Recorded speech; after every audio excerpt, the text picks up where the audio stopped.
जप लिए नाम, बहुत जप लिए 52 अक्षर, अब स्वरूप में आने की बात करो। अब सत्य स्वरूप को जानो, हमारा स्वरूप क्या है।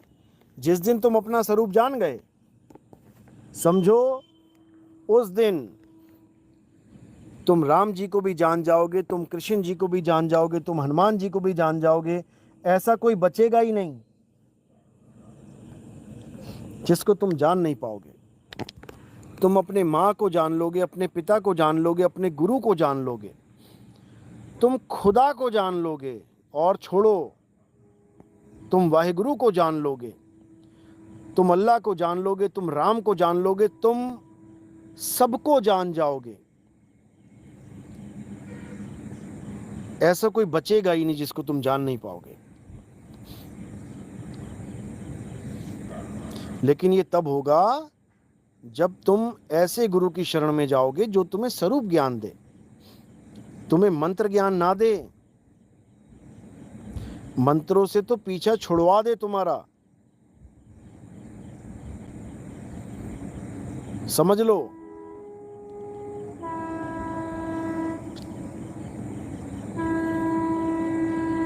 तो इसीलिए सबसे पहले इन 52 अक्षरों को जानो। ये 52 अक्षर क्या हैं, कहाँ से पैदा होते हैं, किसने पैदा किए, इसकी पहुंच कहाँ तक है, दौड़ कहाँ तक है, ये जानो। और फिर त्यागो।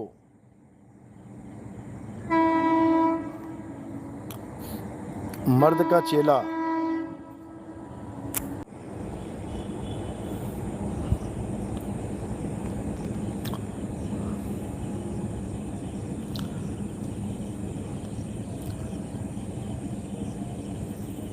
मर्द का चेला कबीर का। गुरुजी, किसी ने मैसेज किया है जो कह रहे थे कि मदन साहब ने हठ योग किया और परमात्मा मिले, इसमें कितनी सच्चाई है बताओ। कोई पागल ही होगा जो ऐसा मैसेज कर रहा है कि हठ योग किया और परमात्मा मिल गए। हठ योग से परमात्मा नहीं मिलते। हाँ, मदन साहब ने अष्टांग योग सिद्ध किया हुआ था। अष्टांग योग सिद्ध करने के बाद भी उनको वो तसल्ली नहीं हो रही थी जो उन्हें चाहिए थी। तो उन्होंने जब कबीर साहब की बीजक पढ़ी, उसका भाव जाना, भाव समझा, तो उनको आगे की जिज्ञासा हुई कि मुझे आगे का ज्ञान चाहिए। तब वो एक गुरु के पास गए, उनसे भेंट हुई, ज्ञान चर्चा हुई। तो उस गुरु ने कबीर साहब को मिलने का वादा किया, मदन साहब को मिलने का वादा किया कि जरूर मिलेंगे तुम्हें, अभी और ज्ञान समझो, अभी समय नहीं आया है। तो वो तो चले गए, वो दोबारा नहीं मिले कभी। लेकिन मदन साहिब इंतज़ार करते रहे। तो जब आगे का भेद नहीं समझ पाए, नहीं मिल पाया, तो वो जो कालिंजर वन मैंने बताया था, वहाँ जाके बैठ गए कि मुझे आगे का रास्ता चाहिए, मुझे आगे का ज्ञान बताने वाला अगर परमात्मा कोई है तो आए और मुझे रास्ता बताए। 7 दिन तक वो भक्ति करते रहे। उन्होंने प्रण ले लिया कि 7 दिन तक मैं भक्ति करूँगा, मालिक को याद करूँगा, अरदास लगाऊँगा कि वो आएँ और रास्ता बताएं, नहीं तो मैं गला काट दूँगा, अपने गले को काट दूँगा। फिर जीवन से कोई फ़ायदा नहीं है। जब परमात्मा ही नहीं मिला तो ये जीवन जीने का फ़ायदा ही क्या है। क्योंकि ये पूर्व निर्धारित था कि ऐसा ही होना है, तो ऐसा ही हुआ। जब 7 दिन पूरे हुए तो तलवार लेके जब उन्होंने देखा कि कोई नहीं आया, परमात्मा आए ही नहीं, कोई गुरु भी नहीं भेजा अपना कि कोई संत महात्मा को भेज देते, अब जीने का कोई फ़ायदा नहीं। तो 7वें दिन उठ के जब वो तलवार से गर्दन काटने लगे, तभी उनका हाथ किसी ने पकड़ा। तब उन्होंने पूछा, महाराज आप कौन हो भाई? तो महाराज बोले, तू कर क्या रहा है ये बता पहले। वो कहता है कि भाई मैं तो 7 दिन की समाधि में था, मालिक को याद कर रहा था, और अगर वो नहीं आए तो मैंने अपनी गर्दन काटने का वचन दे दिया था। तो वो बोले कि तुझे चाहिए क्या, ये तो बता। बोले आपको नहीं पता है मुझे क्या चाहिए, आपकी समझ में नहीं आएगी। बोले तू बता तो सही। तो जब उन्होंने बात करी सार शब्द की, कि वो शब्द क्या है जिसका हम सिमरण करें, जो 52 से परे है, जो हठ योग से परे है, अष्टांग योग से परे है, प्राण योग से परे है, जो राज योग से परे है, जो हर प्रकार के योग से परे है, हमारा निज स्वरूप। तब उनको ये ज्ञान दिया गया, समझाया गया, साधना बताई गई। गुरु बन के परमात्मा ही आते हैं, साधना बताते हैं, ये उनकी लीला होती है। सूरत के द्वारा ये सारा काम चलता है, और उस सूरत को नौतम सूरत कहते हैं। जो ये सारा काम करती है उसको नौतम सूरत कहते हैं। वो परमात्मा की अपनी सूरत है, जिसको हम ज्ञानी भी कहते हैं। वो सूरत का काम ही यही होता है, जीवों को जगाना, संतों को रास्ता बताना। जो संत धक्के खा खा के परमात्मा को प्राप्त नहीं कर पाए, जप तप व्रत सब कुछ कर डाला, परमात्मा को प्राप्त नहीं कर पाए, तो नौतम सूरत आती है फिर काम करने के लिए। ये परमात्मा की अपार कृपा होती है, लीला होती है बंदी छोड़ की। तो कोई अगर ये कहे कि हठ योग से परमात्मा को पाया, तो ऐसा बिल्कुल नहीं है। तुम पाके दिखा दो हठ योग से परमात्मा को। तुम तलवार रख लो गले पे, तुम क्यों नहीं रख लेते? तुम्हें भी मिल जाएगा परमात्मा। तुम रख के तो देखो एक बार। अगर उन्होंने हठ योग से पाया तो तुम पाके देख लो। भाई परमात्मा हठ से नहीं मिलता, परमात्मा दया से मिलता है, अपनी दया से आता है वो, अपनी दया से।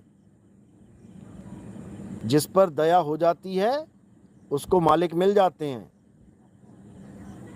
जिस पर दया नहीं है वो धक्के खाता है, धक्के खाता है वो मंदिरों मस्जिदों गुरुद्वारों में, शक्ति पीठों में। तो ये मदन साहिब की लगन थी, हठ नहीं था कि हठ के द्वारा वो प्राप्त कर लेंगे। वो उनकी लगन थी, उनका दृढ़ निश्चय था ये कि मालिक दया करो, वरना जीवन किसी काम का नहीं। हठ योगी तलवार नहीं रखता अपने गर्दन पे, हठ योगी हठ करता है, हठ योग करता है। हठ योग से प्राप्ति होती है, प्राप्ति को ही सत्य मान लेता है। वो आगे का रास्ता नहीं पूछता किसी से कि परमात्मा आओ आगे का रास्ता बताओ। हठ योगी का मतलब होता है हठ के द्वारा योग करना, चक्रों को जागरण करना, गुदा को बंद करना हठ के द्वारा। जो ये नर्मदा वाला बाबा है ना, नर्मदे हर, ये अपनी गुदा को सिकोड़ता है बार बार, हठ करता है, ये अपनी काया के साथ खिलवाड़ करता है, अपनी काया के साथ जोर लगाता है, जबरदस्ती करता है।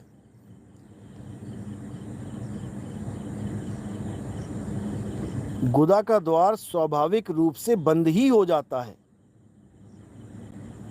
अगर बंद ना हो तो तुम्हें समझ में आ जाए क्या होता है। वो स्वाभाविक रूप से बंद होता ही है, इलास्टिसिटी की तरह, इलास्टिक की तरह। उसका काम ही यही है। जिसने वो बनाया है उसने बड़े सोच समझ के बनाया है। उसको तुम जबरदस्ती बंद करो, खींचो अंदर की तरफ, रबड़ बैंड समझ लिया इन लोगों ने गुदा को। ऐसे निकम्मे पैदा हो गए धरती पे कि क्या बताया जाए।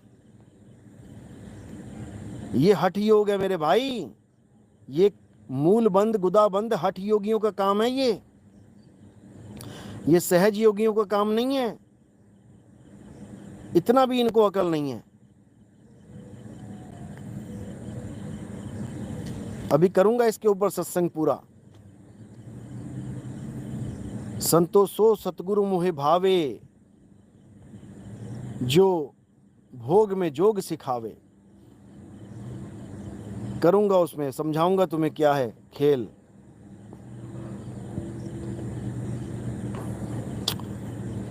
तो ऐसे लोगों को ही हठ योगी कहा जाता है, जो अपनी इंद्रियों के साथ जोर जबरदस्ती करते हैं, सिकोड़ना, दबोचना, ये सारा काम।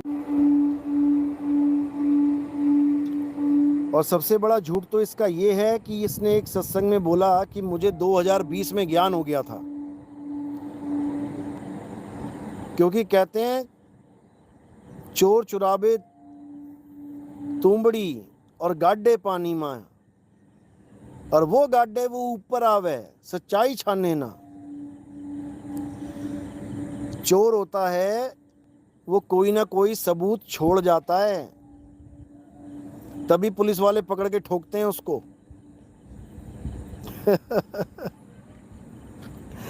अब ये बाबा एक क्या कह रहा है, क्योंकि इसको भी किसी ने गाइड कर दिया है, हमारा ही कोई चेला होगा लगभग, दिमाग तो यही जा रहा है मेरा, कह दिया होगा किसी ने, बाबा 2020 का खेल है सारा, जब आएगा बीसम बीसा तुम भी बोल दो कि मुझे 2020 में ज्ञान हो गया है। अब बाबा ने सोचा समझा कुछ है नहीं, और एक लाइव में बोल दिया कि मुझे 2020 में ज्ञान हो गया था। अब इस मूर्खानंद बाबा ने, कहते ना नकल को भी अकल चाहिए, इस बाबा ने अपने YouTube चैनल पे जो 2022 में खोला है इसने, उस पे लिखा है कि दास अभी तक सत्य के लिए खाक छान रहा है। 2022 में इसने अपना YouTube चैनल खोला है और उसके डिस्क्रिप्शन में लिखा है इसने कि ये दास अभी तक सत्य के लिए खाक छान रहा है, अभी इसको सत्य मिला नहीं है 2022 में। अब बेचारा वो डिलीट करना भूल गया। अपने चैनल का जो मेन पॉइंट है वो डिलीट करना भूल गया। मैंने ले लिया स्क्रीनशॉट उसका। अब कोई फायदा नहीं है डिलीट करके उसको एडिट करने का। और अपने सत्संग में बोल रहा है कि मुझे 2020 में ज्ञान हो गया। तो परमात्मा ने नितिन दास की ड्यूटी लगा रखी है, इन चोरों की बाल का खाल कैसे निकालना है वो हम अच्छे से जानते हैं।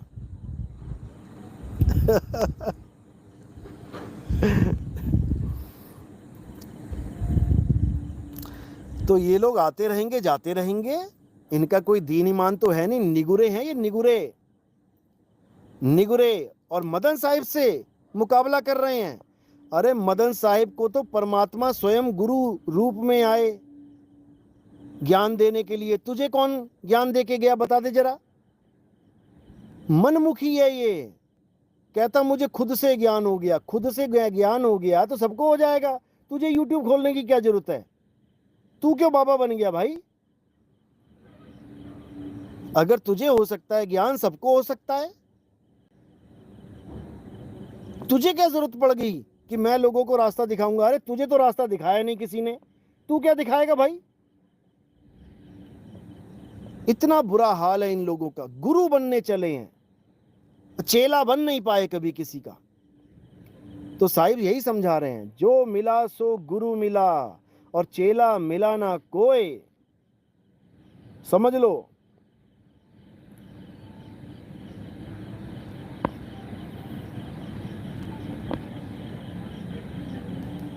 विमलेश,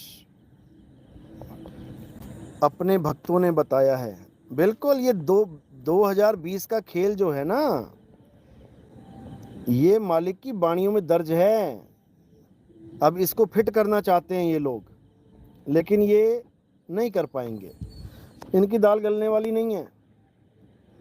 वो बेचारे जितने गुरुओं के पास में गया वो मुझे ज्ञान नहीं दे पाए, ऐसा था वैसा था, फिर मुझे अपने आप ज्ञान हो गया। अरे भैया, अपने आप ज्ञान नहीं होता, अपने आप बेड़ा गर्क होता है। ज्ञान गुरु से होता है। शक्ति पीठों में घूम घूम के आया, वहाँ पे पूरी लंगर खा के ज्ञान नहीं हो गया तुझे। हलवा पूड़ी खा के ज्ञान हो जाता है, गुरु के सानिध्य में जाके ज्ञान होता है। बातें बड़ी बड़ी कर रहा है, गुरु के बिना मुक्ति नहीं होगी, गुरु ऐसा होना चाहिए, गुरु वैसा, और खुद का कोई गुरु नहीं है। इतना बुरा हाल है इन लोगों का।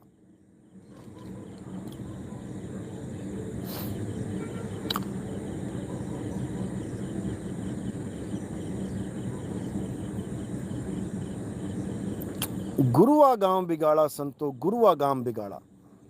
इन गुरुआ लोगों ने गांव के गांव बिगाड़ दिए, थोड़ी सी माया के चक्कर में।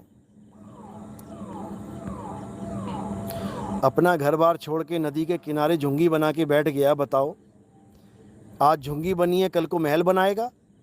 100% बनाएगा? नहीं तो अगर इसको अपनी मुक्ति से प्रेम था तो अपना भक्ति करता रहता। पहले फटे कपड़े पहनता था, जब मैंने क्लास लगाई तो फटे कपड़े पहनना बंद कर दिया। अब कहाँ गया तेरा एक रस? हमारे सत्संग सुनता है, सुन सुन के बोल रहा था एक दिन, एक रस होता है साधु, एक रस। अब तेरे 2 रस आ गए। पहले फटे कपड़े को कहता था मेरी यूनिफॉर्म है ये, तुम्हें क्या प्रॉब्लम है मेरी यूनिफॉर्म से? अब अपनी यूनिफॉर्म फेंक दी इसने। अब अपनी यूनिफॉर्म फेंक दी इसने, अब पता नहीं किसकी यूनिफॉर्म पहन के आ गया। तो ऐसे लोग आते रहते हैं, जाते रहते हैं। इन लोगों के मुंह नहीं लगना चाहिए। अपनी भक्ति करो, अपना जो संस्कार मिला है गुरु के द्वारा, बस उसको पकड़ो, बाकी छोड़ो। ये अपना जन्म बर्बाद करने आते हैं और 2 4 5 10 लोगों का और का भी करके चले जाते हैं। जाने दो उसको।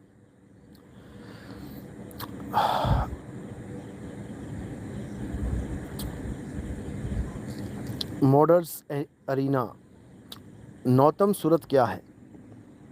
नौतम सूरत,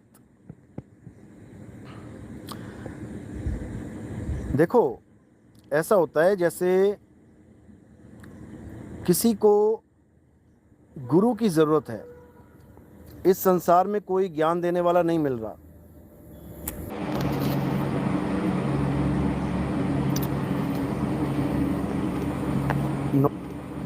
नौतम सूरत क्या होता है? नौतम सूरत, बाकी भी सूरत हैं, आपके पास भी सूरत है, हमारे पास भी सूरत है, सबके पास सूरत है।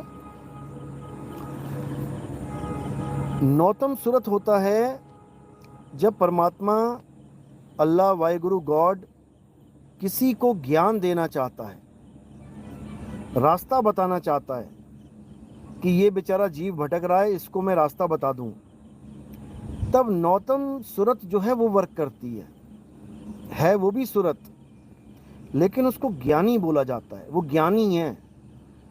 वो जहाँ पर भी आके काया को ग्रहण करेगी वो गुरु का रूप धारण कर लेती है और वो ज्ञान दे के वापस अपने मूल में समा जाती है। जैसे आप लोग कहते हो नबी, जैसे ईसा मसीह को गिना जाता है कि ईसा मसीह आए और वापस समा गए, मरे नहीं, समा गए, चले गए। लोग कहते ना ईसा मसीह मरे नहीं है। नौतम सूरत कभी मरती नहीं है। सूरत तो कोई भी नहीं मरती, लेकिन नौतम सूरत फंसती नहीं है, इस माया के जाल में फंसती नहीं है। वो यहाँ का भी जानती है और वहाँ का भी जानती है। इसका प्रमाण कबीर साहब की वाणी में मिलता है। वो जब मैं इसके ऊपर सत्संग करूँगा ना तो अच्छे से समझाऊंगा इसको, लेकिन अभी इतना समझ लो, नौतम सूरत का मतलब होता है एक ऐसी सूरत जो स्वयं परमात्मा की है और वो ज्ञान ही देने आती है, उसका और कोई काम नहीं होता है। और नौतम का मतलब होता है नया। अगर आप नौतम का पर्यायवाची देखेंगे तो उसका मतलब है नया, यानी ऐसा ज्ञान देगी वो आके जो बिल्कुल नया होगा। है वो सबसे पुराना ज्ञान, लेकिन छुप जाने के कारण, गुप्त हो जाने के कारण वो जब उजागर होता है तो नया ही लगता है कि ये तो बिल्कुल नया ज्ञान आ गया, जबकि यही सबसे पुराना ज्ञान है। इसके अलावा कोई ज्ञान है ही नहीं। इसके अलावा सारा अज्ञान है, तो उसको नौतम सूरत कहते हैं। इसका पूरा खुलासा जब मैं सत्संग करूंगा 209 के आगे, तो आपको एक एक चीज़ समझाऊंगा। 209 तक मैंने स्टॉप इसलिए किया है क्योंकि 209 सुनकर ही इतने गुरु बन बैठे हैं, इतने गुरु यूट्यूब पे बन बैठे हैं। नए तो बैठे बैठे हैं, जो पुराने वाले हैं उन्होंने भी ऐसा घोलम घोल काम कर दिया है, हमारे सत्संग सुन सुन के अपनी भाषा ही बदल दी इन लोगों ने। तो अगर मैंने और ज़्यादा ज्ञान दे दिया तो ये तो सतगुरु बन बैठेंगे फिर ये कहेंगे हम ही परमात्मा हैं, हम ही नौतम सूरत हैं तो अभी इनको इतने में ही सिमटा दिया मैंने।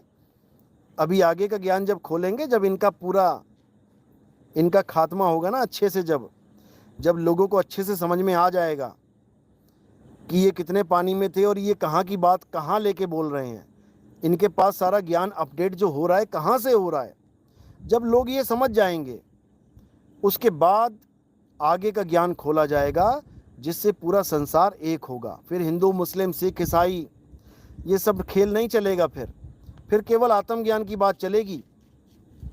फिर अल्लाह वाहिगुरु गॉड के नाम पे झगड़े नहीं होंगे, फिर उसको पाने के लिए मुहिम चलेंगे कि कैसे भी प्राप्त करो उसको। इस काया के छोड़ने से पहले पहले अल्लाह को प्राप्त करना है, वाहिगुरु को प्राप्त करना है, राम को प्राप्त करना है, फिर झगड़े नहीं चलेंगे। बस देखते जाओ आगे से आगे होता क्या है, समझ में आ जाएगा। और देखो सबसे बड़ी बात ये होती है कि परमात्मा ने जो कार्य करना है उसके पीछे बहुत से गुप्त भेद होते हैं, राज होते हैं। ये बड़े राज गहरे होते हैं, ये आम आदमी के समझ में नहीं आएंगे। और परमात्मा ने जो काम करना होता है वो पहले ही वाणियों में दर्ज करवा देता है, पहले ही ग्रंथों में उसके बारे में जिक्र कर देता है। ये परमात्मा की महिमा है, ये जीवों की भलाई के लिए किया जाता है। जैसे आज आप जो ज्ञान समझ रहे हैं, जो आपको मैं समझा रहा हूँ, वो पहले से ही वाणियों में दर्ज है। और आप यकीन मानो कि ये वाणियाँ मैंने सत्संग जब मैंने शुरू किए 2018 में, उसके बाद खोली हैं। ये मैंने पहले कभी नहीं देखी ये वाणियाँ, केवल मैंने एक अनुराग सागर ही पढ़ा था। यहाँ तक कि गीता भी मैंने बाद में खंगाली है, और उसमें जो जो सार ज्ञान था वो मैंने सब रख के निकाल के आपके सामने रखा है। तो ये सारा ज्ञान पहले से दर्ज है, और ये केवल आपकी मदद के लिए है, ताकि आप सत्य असत्य का निर्णय ग्रंथों के द्वारा कर पाओ। केवल मेरी बातों में नहीं आ जाना है, केवल मेरी बात को सत्य नहीं मान लेना है, आप ग्रंथ के द्वारा मैच करो कि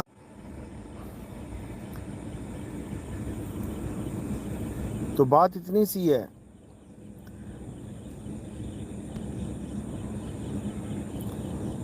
अगर वाणियों में दर्ज ना होता तो बड़ा मुश्किल होता समझना आपको, लेकिन वाणियों में दर्ज है।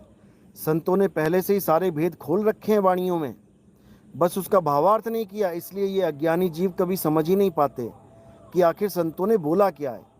गा लेंगे पूरी पूरी रात भजन, रट लेंगे अच्छे से, लेकिन उस भेद को नहीं जानते कि संत बोल क्या गए। बस वही भेद मैं अब खोल रहा हूँ, यही मेरा काम है, उन भेदों को खोलना जिसको प्राप्त करके आपकी गतिमत हो जाएगी, आपकी गति हो जाएगी। तो ये सारा कुछ पहले से ही दर्ज है, हर चीज़ पहले से दर्ज है। बस मैंने खोल खोल के आपको दिखाना है, समझाना है, और जो विवेकी हंस होगा वो एकदम पकड़ लेगा बात को, नहीं तो नहीं समझ पाओगे।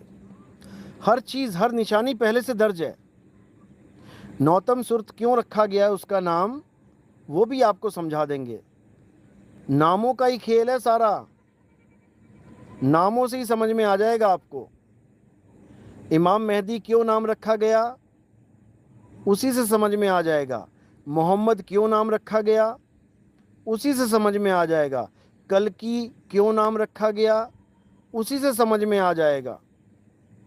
हर चीज़ समझ में आ जाएगी। मर्द का चेला क्यों नाम रखा गया, मैत्रेय बुद्ध क्यों नाम रखा गया, निहि कलंक राया नाम रखा गया, क्यों रखा गया, उसी से समझ में आ जाएगा सब। निशानियां तक बता रखी हैं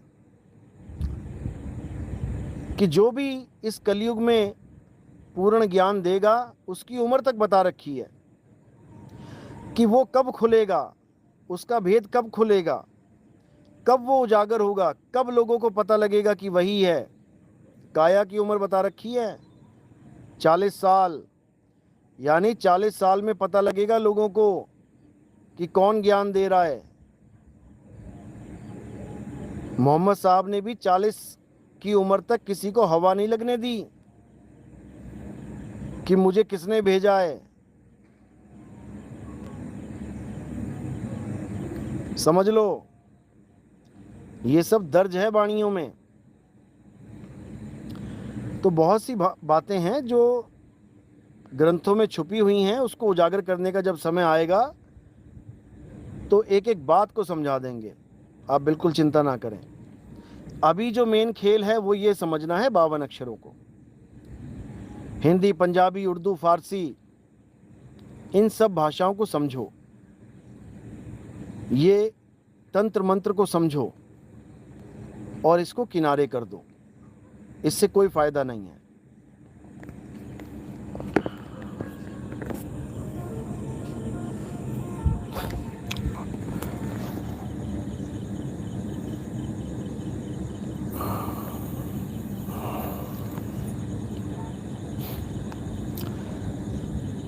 देखो, एस्ट्रोलॉजर बहुत कुछ बोलते रहते हैं, कोई प्रमाण तो होता नहीं उनके पास। जो मन में आया बोल दिया। या तो प्रमाण लेके आए। प्रमाण भी क्या लेके आएगा? भूत प्रेतों की योनियां 1000 साल की बोली गई हैं, वो भी सूक्ष्म शरीर है, खेल खेल है सारा। तो वहीं पे उसकी बात कट गई। ऐसा नहीं होता है।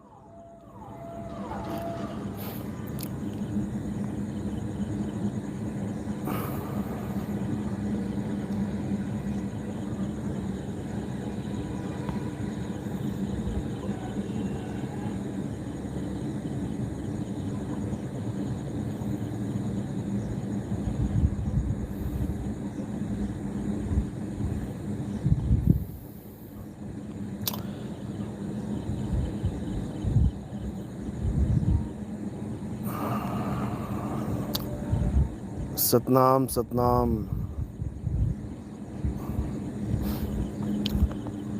महावीर कुशवाहा, साहिब बंदगी सतनाम गुरुजी। 11वां द्वार का कौन सा ग्रंथ है? ग्रंथ में लिखा है। रामपाल जी के चेले पूछ रहे थे। उनको मेरा नंबर दे देना, उनको सब कुछ भेज देंगे। वो तो 12वां द्वार भी लेके बैठे हुए हैं। वाणी का अर्थ का अनर्थ कर दिया 12वें द्वार बता के।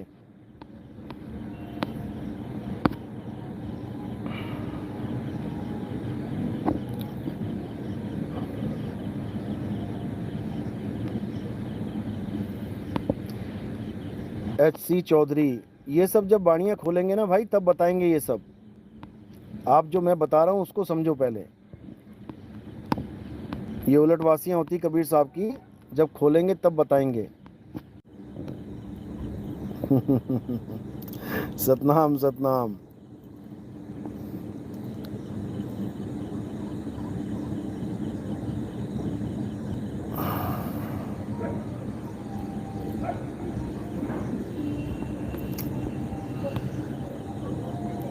तो भाई, मूल ज्ञान को अच्छे से समझ लो। इससे पहले कि मृत्यु आ जाए, इस ज्ञान को अच्छे से समझ लो। इससे पहले कि बाढ़ आ जाए, तैरना सीख लो। और मूल ज्ञान हम सबके लिए है। हिंदू, मुस्लिम, सिख, ईसाई, हम सबके लिए है। तैरना हम सबके लिए है, ज़रूरी है। हिंदू, मुस्लिम, सिख, ईसाई, कोई भी है, तैरना ज़रूर सीखो। अगर तैरना सीखोगे तो तुम्हें पानी में भी मौत से बचने का तरीका मिल जाएगा। नहीं तो गलती से भी किसी नदी में गिर गए तो कुछ नहीं बचेगा, मरना निश्चित है। फिर चाहे तुम अल्लाह को याद करो मुसलमान हो, तो चाहे राम को याद करो हिंदू हो, तो चाहे वाहेगुरु को याद करो सिख हो। वो एक सिख भाई था ना, स्विमिंग पूल में मर गया था वो, इंडियन आइडल में आया था वो, पता नहीं किस में, बड़ा गायक था वो, स्विमिंग पूल में ही गिर गया वो, स्विमिंग पूल में उसकी मौत हो गई। स्विमिंग पूल तो 6 फुट से कम ही होता है, उसमें मर गया वो। अब पता नहीं मारा किसी ने कि क्या हुआ, लेकिन उसकी मौत स्विमिंग पूल में ही हुई थी। तो चाहे वो ईसाई है, गॉड गॉड करेगा तब भी नहीं बचेगा। पानी में गिर गए हो तो भैया कला काम आएगी।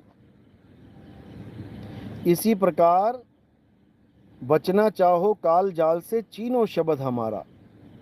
अगर मृत्यु से बचना चाहते हो कि तुम्हारी मौत ही ना हो, तो तुम जीना सीख लो। और जीना सीख लो का मतलब है आत्मज्ञान को प्राप्त कर लो, फिर सदा के लिए जीवित हो जाओगे, फिर तुम्हारी मौत कभी होगी ही नहीं। कौन मरेगा? शरीर मरेगा, तुम नहीं मरोगे। अभी तुम्हें लगेगा हाय मैं मर गया, लेकिन फिर शरीर को तुम छोड़ोगे खुद से, पूरे होशो हवास में, और शरीर को छोड़ के किनारे हो जाओगे, अपने स्वरूप में आ जाओगे। समझ लो।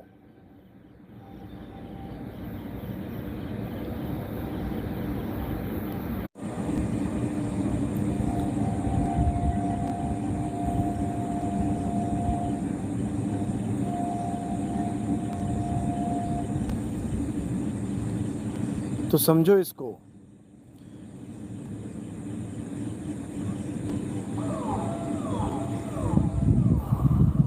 घनश्याम चौरसिया, आपसे मिलकर मन थोड़ा हल्का हुआ, आपको हार्दिक दिल से प्रणाम। अच्छी बात है। पहले तो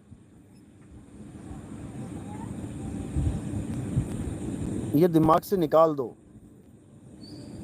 कि ये दुनिया में जो भी कुछ तुम्हें दिख रहा है ये सच है, बिल्कुल दिमाग से निकाल दो। यहाँ पर बड़े से बड़ा लैंडलॉर्ड है, वो भी मरेगा, और गरीब से गरीब इंसान है वो भी मरेगा। ये दुनिया केवल इसलिए बनाई गई है, ये इंसान जन्म इसलिए मिला है ताकि तुम इस सफ़र में उस चीज़ को प्राप्त कर लो जिसको प्राप्त करने के बाद तुम्हारा सफ़र सदा के लिए ख़त्म हो जाएगा। कोई तुम्हें छोड़ के चला गया या कोई तुम्हारे जीवन में आ गया, इससे कोई फ़र्क ही नहीं पड़ता। इससे कोई फ़र्क नहीं पड़ता तुम्हारे लक्ष्य को। याद रखो, किसी का पति मर गया, वो सोचती है अब मैं जी के क्या करूँगी। किसी की पत्नी मर गई, वो बेचारा डिप्रेशन में चला गया। अरे भाई, तुम्हें यही नहीं पता कि तुम करने क्या आए हो, तभी तो तुम डिप्रेशन में जा रहे हो। जो पहाड़ की चोटियों पे जाते हैं, 20-20 लोग जाते हैं इकट्ठे, और रास्ते में मरते जाते हैं लोग। जो जो मरता जाता है उसको छोड़ दिया जाता है वहीं पे लाश को, और बाकी लोग चोटी पे चढ़ने के लिए तैयार रहते हैं, जा रहे हैं अपना, क्योंकि उनके पास एक लक्ष्य है, टारगेट है। अगर उनके पास लक्ष्य ना हो तो वहीं पे मातम मनाने लग जाएं सारे बैठ के, वहीं रोने लग जाएं, धोने लग जाएं, आगे बढ़े ही ना, उसी की याद में वहीं पे बैठ जाएं, हो गई यात्रा फिर। तो ये संसार एक नाटक मात्र है।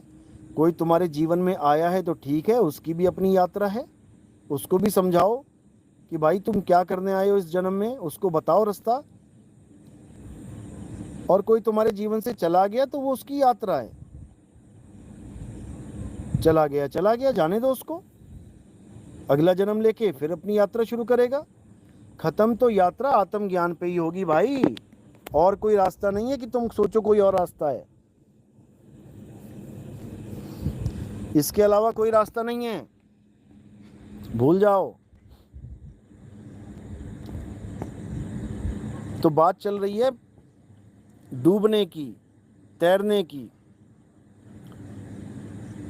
तो बात चली रही है तो तुम्हें समझा देता हूं। अगर तुम्हें तैरना नहीं भी आता, दुनियावी तैरने की बात कर रहा हूं, कि गुरु का काम होता है ज्ञान समझाना, और जिससे किसी का फायदा हो सके। तो सबसे इजी वे आपको बताता हूं मैं तैरने के लिए। बात चली है तैरने की, क्योंकि शायद मेरी बात किसी की जान बचाने के काम आ जाए। जब भी हम पानी में डूब रहे होते हैं तो हमें कहते हैं डूबते को तिनके का सहारा। जब भी कोई पानी में डूब रहा होता है वो कैसे बचेगा? अगर उसके हाथ में कोई ऐसी चीज आ जाए, जैसे रबड़ की ट्यूब है, उसमें हवा भरी हुई है और वो उसके हाथ में आ गई, तो वो डूबेगा नहीं। या कोई मटका है, घड़ा है, वो घड़ा उसके हाथ में आ गया और उसने घड़े का मुंह पानी की तरफ करके, नीचे को करके अगर उस घड़े को उल्टा करके पकड़ लिया तो वो डूबेगा नहीं। कारण क्या है? क्योंकि उसके पास पर्याप्त वायु आ गई है। अब अगर तुम्हारे हाथ में कुछ भी ना हो और तुम्हें तैरना ना आता हो तो तुम 100% डूबोगे, इसमें कोई शक नहीं है। लेकिन अगर तुमने अगर तुम्हें तैरना नहीं आता और तुम पानी में गिर जाते हो तो तुम्हारे बचने की केवल एक उम्मीद तब है अगर तुम्हारे पास पर्याप्त वायु हो, चाहे वो ट्यूब में है चाहे वो घड़े में है। और अगर तुम्हारे पास कुछ भी नहीं है तब भी तुम्हारे पास एक ऐसा सिस्टम दिया है परमात्मा ने, अगर तुम उस सिस्टम को यूज़ कर लो तो पानी की इतनी मजाल नहीं कि वो तुम्हें डुबा सके। वो सिस्टम क्या है?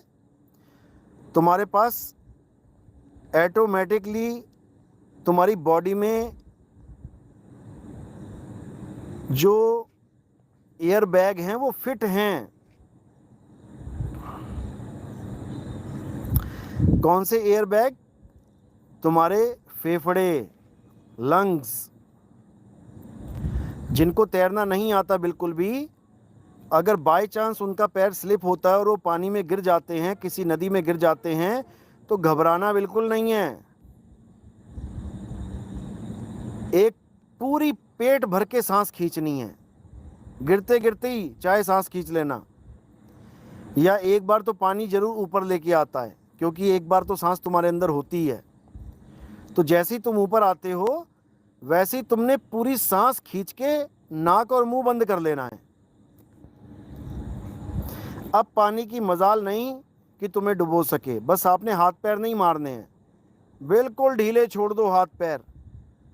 जैसे मेंढक देखा है ना तुमने, पानी की सतह पे एकदम हाथ पैर सीधे करके एकदम पेट फुला के हवा पेट में भर के एकदम वाटर लेवल पे लेटा होता है, बिल्कुल उसी तरह लेट जाओगे तुम भी।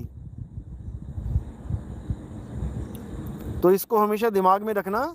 जिसको तैरना आता है बहुत अच्छी बात है, जिसको तैरना नहीं आता ये प्रैक्टिकल तुम कर लेना, चाहे कहीं पे जाके कोई गांव में आसपास तालाब हो। गांव वालों को तो आता ही है, बच्चे बच्चे को तैरना आता होता है। शहर वाले बेचारे नहीं इस चीज़ का आनंद ले पाते हैं, उनको स्विमिंग पूल में जाना पड़ता है। वहाँ पर भी कम से कम 15-20 दिन तो गोते ही खाते रहते हैं। तो कुछ नहीं करना है, सांस को पूरा भर के पेट में और पूरे शरीर को ढीला छोड़ दो, मुंह कर लो ऊपर की तरफ, आसमान की तरफ। तो जैसे ही सांस खत्म हुई एकदम निकाल के दोबारा भर ली, डूब नहीं पाओगे। अब इसी को प्रैक्टिस करना है और बिना नाक पकड़े मुंह ऊपर रखने की कोशिश करना है। उसके बाद हाथों को चलाना है, चप्पू की तरह चलाओगे और तुम आगे बढ़ते चले जाओगे। हो गया बैक स्ट्रोक। इसको बैक स्ट्रोक कहते हैं। मुंह ऊपर रहेगा हवा की तरफ और नीचे पीठ रहेगी। बैक स्ट्रोक एक ऐसा स्ट्रोक है, तुम कितना भी तैर लो इसमें तुम्हारी थकान नहीं होती है। नदी के फ्लो के साथ बहते चले जाओ, 50 किलोमीटर बह जाओगे, कोई दिक्कत नहीं है। बस कोई मगरमच्छ ना पकड़ ले फिर तुम्हारा राम नाम सत्य है। तो इसलिए हमें तैरना सीखना है। इसमें नहीं चक्कर में पड़ना है कि हिंदू है कि मुसलमान है कि सिख है कि ईसाई है। भव सागर में सबको गोते खाने पड़ेंगे, मौत से सबको जूझना है एक दिन। तो मौत से बचने के लिए आत्मज्ञान बना है, आत्मज्ञान की पढ़ाई बनी है। वो चाहे हिंदू है, चाहे मुसलमान, चाहे सिख, चाहे ईसाई, हम किसी के धर्म को कन्वर्ट करने नहीं आए भाई। हिंदू है हिंदू बना रहे, मुसलमान है मुसलमान बना रहे, सिख है सिख बना रहे, ईसाई है ईसाई बना रहे। किसी को नाम बदलने की ज़रूरत नहीं, किसी को जात बदलने की ज़रूरत नहीं, किसी को कुछ बदलने की ज़रूरत ही नहीं है। केवल अपना ज्ञान बदलने की ज़रूरत है। पहले पवित्र ज्ञान में थे, अब मूल ज्ञान को पकड़ लो। पहले 52 अक्षरी ज्ञान में थे, अब निअक्षर ज्ञान को पकड़ लो। पहले काया के ज्ञान में थे, देह के ज्ञान में थे, अब विदेह ज्ञान को पकड़ लो। बस इतने सा खेल है और कुछ नहीं। इसके अलावा सब बकवास है, सब झूठ है। जो भी ये दुकानें अपनी चला रहे हैं ये थोड़े दिन की और हैं बस। अभी जब विकटें गिरनी शुरू हो जाएंगी ना, फिर झड़ी लग जाएगी। फिर इन्होंने जो लाखों करोड़ों के मंदिर मस्जिद बना रखे हैं ये सब खाली हो जाएंगे, कोई रहेगा ही नहीं वहाँ पहुँचने वाला। देखते जाओ आगे से आगे क्या होता है। इतना भयंकर समय आने वाला है।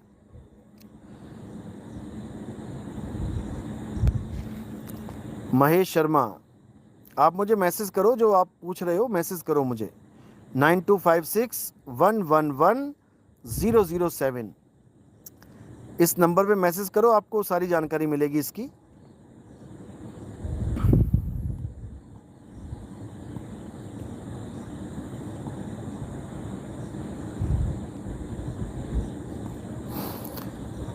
सतनाम सतनाम सतनाम।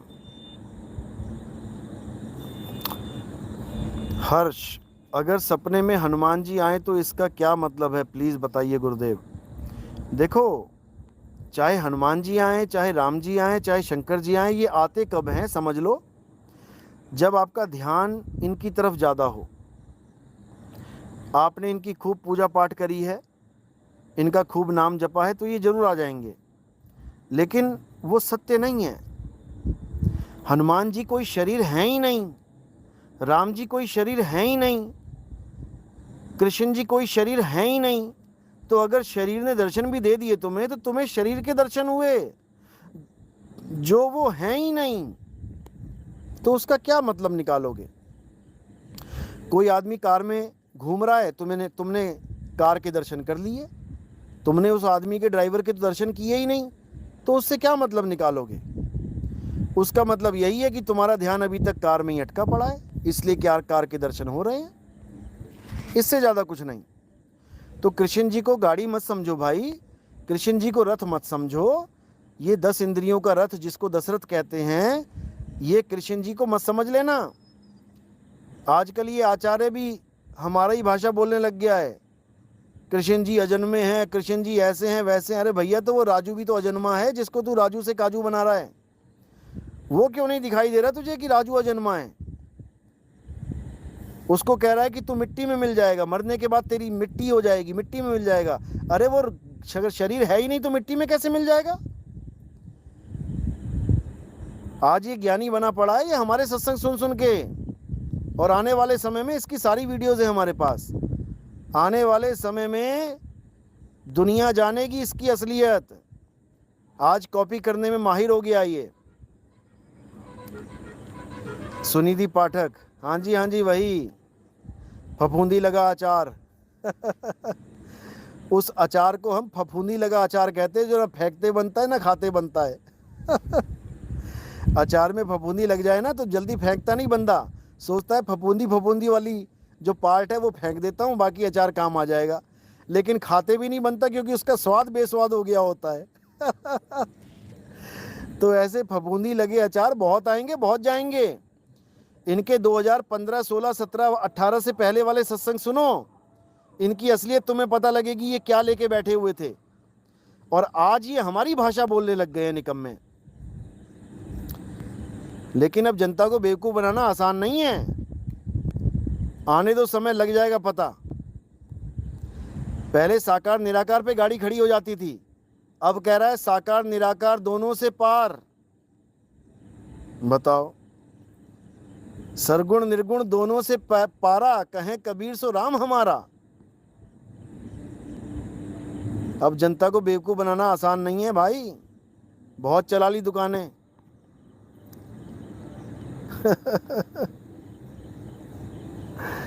तो पहले सत्संग सुनो ध्यान से, सत्य को जानो, आत्मा को जानना है, ये फफूंदी लगे अचार ये आत्मा को जनवा नहीं सकते। ये गा सकते हैं पूरा दिन आत्म ज्ञान आत्म ज्ञान आत्म ज्ञान। इनसे किसी ने पूछा कि आत्मा को कैसे प्राप्त करें, तो उसको कहता है तुम्हें लगता है कि आत्मा जैसी कोई चीज होती है? अरे जब आत्मा जैसी कोई चीज होती नहीं है तो यूट्यूब खोल के क्यों बैठा भाई? बंद कर दे इसको। विवेक से समझे, चार नो उर्ली लग गई। अचार नो उर्ली लग गई है पंजाबी च कहते हैं। तो बुरा हाल है इन लोगों का भाई। खैर जनता जागरूक है, इसके बहुत से लोग हमारे पास आए हैं सत्संग को सुन के, अच्छे से समझ के, इसकी असलियत को जान के आए हैं हमारे पास और आते रहेंगे। जो जो विवेकी होगा अपने आप समझता चला जाएगा।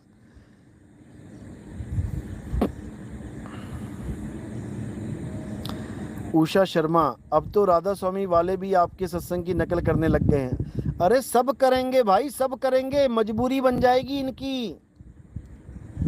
इनकी मजबूरी बन जाएगी, क्योंकि ज्ञान खुल चुका है। अब जो भी अपने सत्संग में हमारी बात नहीं मिलाएगा, समझ लो जनता उसको रिजेक्ट मार देगी। अब जनता को अपने पास रोकने का एक ही जरिया है कि नितिन दास जो बोल रहा है वही बोलते जाओ बेटा, भले उसका ABCD ना पता हो लेकिन बोलते जाओ। तो ये ज्यादा दिन खेल नहीं चलेगा जो ये सोच रहे हैं।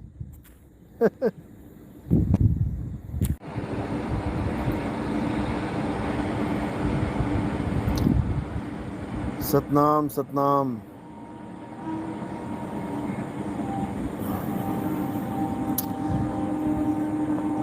सब समझ में आएगा, थोड़ा वक्त आने दो, पता लग जाएगा, सब समझ में आएगा।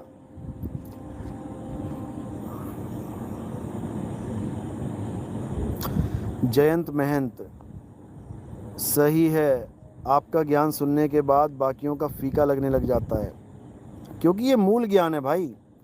तुम भले दूध पी रहे हो, तुम भले चाय पी रहे हो, तुम भले कॉफ़ी पी रहे हो, मीठी है, लेकिन तुम्हारे मुंह में अगर रसगुल्ला डाल दिया जाए ना, उसके बाद ना तुम्हें चाय मीठी लगेगी, ना तुम्हें दूध मीठा लगेगा, ना तुम्हें कॉफ़ी मीठी लगेगी। ये मूल ज्ञान का जलवा है भाई, ये मूल ज्ञान का रस है।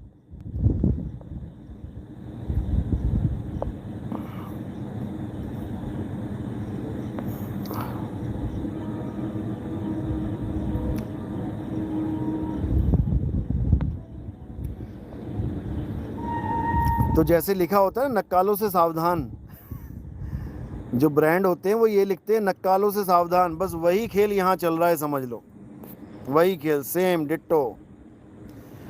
तो इससे वही